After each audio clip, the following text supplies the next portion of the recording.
दोस्तों, क्या आप लोगों ने कभी सोचा है कि अगर कभी पृथ्वी पर का सारा ऑक्सीजन समाप्त हो जाएगा तो क्या होगा? नहीं, ये तो मैंने भी नहीं सोचा।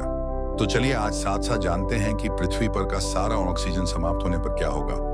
अगर पृथ्वी पर पूरी तरह से ऑक्सीजन समाप्त हो जाए तो इसके परिणाम बहुत विनाशकारी और तात्कालिक होंगे। आइए चरणबद्ध तरीके से समझते हैं कि क्या क्या होगा। सभी जीवधारियों की मृत्यु।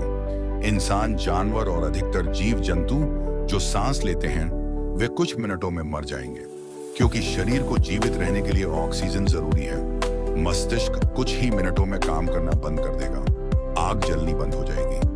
आग को जलने के लिए ऑक्सीजन की जरूरत होती है। ऑक्सीजन के बिना कोई चीज जल ही नहीं पाएगी। मतलब बिजली के जनरेटर, गाड़ियां और रसोई गैस सभी रुक जाएंगे।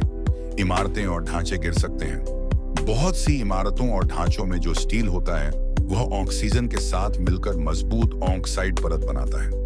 ऑक्सीजन न होने से वह परत टूट सकती है, जिससे ढांचे कमजोर हो जाएंगे और गिर सकते हैं। पृथ्वी का वायुमंडल सिकुड़ जाएगा। ऑक्सीजन वायुमंडल का लगभग 21% हिस्सा है। इसके न होने से वायुदाब अचानक गिर जाएगा। इसका मतलब है कि हमारे कान फट सकते हैं और शरीर पर जबरदस्त दबाव पड़ सकता है। हवाई जहाज और अंतरिक्ष यान गिर सकते हैं।